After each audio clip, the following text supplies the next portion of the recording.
तो third D का हम सेकंड क्वेश्चन देखते हैं। थर्ड डी का सेकंड क्वेश्चन नंबर सेकंड, जो कि क्वेश्चन कुछ इस प्रकार है।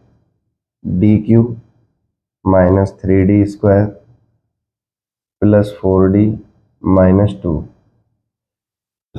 बाई इक्वल टू ई की power X plus cos X. इसको सॉल्व करके देखते हैं और ट्राई करते हैं इसमें क्या क्या करना है। तो सबसे पहले ये एफ डी वाई के रूप में है, F D Y equal to F X. तो सबसे पहले एफ डी को 0 के बराबर रखते हैं और एफ डी को एफ एम में यूज कर लेते हैं। तो सबसे पहले सहायक समीकरण ऑक्सिलरी इक्वेशन ए डॉट ई। तो इसे बनाएंगे तो यहाँ पर आएगा एम में चेंज कर देते हैं, एफ डी को पूरा का पूरा एफ डी को 0 के बराबर रखते हैं तो उसे एफ एम कर देते हैं। तो M Q minus 3m² plus 4m minus 2 equal to 0। और यहाँ से हम m की वैल्यू निकालते हैं, जितनी भी m की वैल्यू आ सकती है, तो हाईएस्ट 3 आ सकती है। अब इसके खंड कैसे करते हैं, फैक्टर कैसे करते हैं, गुणनखंड कैसे करते हैं वो देखते हैं। तो हम यहाँ पे 1 रख के देखें, 1 रख के देखते हैं, इसके फैक्टर कुछ भी हो सकते हैं। तो यहाँ पर हम 1 को रखते हैं तो 1 पर ये 0 हो जाएगा। ये हमारा रफ का वर्क है 9th और 10th का। तो 1 रखेंगे तो यहाँ पर आ जाएगा 1। चेक करने के लिए इसको हटा दिया जाएगा साथ के साथ, ये आपको पेपर में नहीं करना है, रफ वर्ग में कर सकते हो। तो m की वैल्यू जैसे ही m इक्वल टू 1 रखें तो 1 का होल क्यूब माइनस 3 1 का होल स्क्वायर प्लस 4 1 माइनस 2, तो ये आपका 5 हो जाएगा -5। तो ये 0 हो रहा है। जब ये 0 हो रहा है तो इसका फैक्टर क्या हो जाएगा, m-1 is the factor of this equation. तो इस पर हम बात करते हैं और देखते हैं। m-1, तो सबसे पहले हम इसका मल्टीप्लाई करते हैं तो आता है m²। यहाँ पर देखते हैं m² एक यूज हो चुका है तो यहाँ पर 2m² रह जाएंगे। तो 2m² रह जाएंगे तो हमें तो m ही चाहिए। अगर मैं देखना चाहूँ तो यहाँ पे ये लिख रहा हूँ 2m² plus 4m minus 2 equal to 0। फिर से मैं इसमें से m-1, ये फैक्टर यहाँ पर आया तो m-1 यहाँ से भी आना चाहिए। तो मुझे कितना चाहिए, 2m, m² m-1। तो इन दोनों में से मैं 2 कॉमन ले लूँ, 2 को अलग से कर दूंगा। तो यहाँ से आ जाएगा 2m, तो यहाँ पर आएगा m-1। अब यहाँ पे -2m हो गया, माइनस माइनस प्लस 2m, तो यहाँ पे बचेगा आपका 2m माइनस 2 इक्वल टू 0।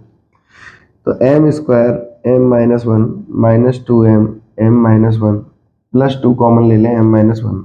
तो यहाँ पर एक जो फैक्टर है वो आपका आ जाएगा m-1 सब में से कॉमन, तो यहाँ पर आ जाएगा m² minus 2m plus 2 equal to 0। अब हम देखते हैं यहाँ पर सॉल्यूशन की बारी आती है तो सभी को 0 के बराबर रखते हैं। m-1 इक्वल टू 0, तो m इक्वल टू हो जाएगा 1। फिर यहाँ पर हम श्रीधराचार्य विधि लगाते हैं क्योंकि फैक्टर नहीं हो रहे हैं, तो श्रीधराचार्य विधि लगाते हैं तो m इक्वल टू आएगा -b minus minus b plus minus under root b² minus 2 का whole square minus 4ac upon 2a। तो इसका सॉल्यूशन करते हैं तो 2 plus minus under root 4 minus 8 upon 2। तो यहाँ पे देखते हैं 2 प्लस माइनस, यहाँ पे बचेगा अंडर रूट 4 माइनस 4 अपॉन 2। तो इसको सॉल्व करेंगे तो 2 plus minus 2 iota upon 2 common लेके काट दें तो 1 प्लस माइनस 1 आयोटा। तो हमारे पास ये वैल्यू आ रही है, तो हम इसको डायरेक्ट याद कर लेंगे और लिख देंगे यहाँ पर।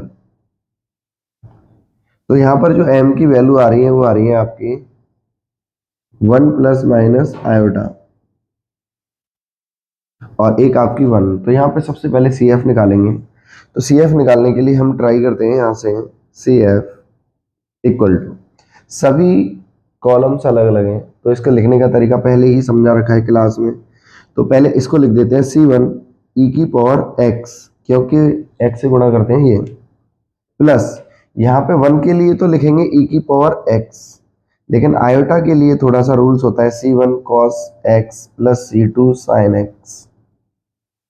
जब कॉम्प्लेक्स होता है तो उसके लिए आता है जितना भी यहाँ पे 2 होता 2 आयोटा तो यहाँ था 2x sin 2x, लेकिन 1 आयोटा है तो फिर आएगा cos x plus C2 sin x और e की पावर x जो बाहर वाला रियल पार्ट होता है वो e की पावर x। तो ये आपका आ गया CF। अब देखते हैं PI। P I. तो वही एफ डी वाला तरीका, तो पहले एफ डी को नीचे लिखते हैं, 1/d⁻³ minus 3d² plus 4d-2, और जो भी आपका एफ एक्स होता है उसको यहाँ लिखेंगे e⁻x प्लस cos x। तो e⁻x के लिए तो आसान है, e⁻ax से तुलना कीजिए तो a की वैल्यू कितनी है 1। तो यहाँ पर d की जगह आपको 1 लिखना है हर जगह, बस जीरो नहीं होना चाहिए नीचे वाला पार्ट। अगर जीरो हो रहा है तो आप उसके देख लीजिए।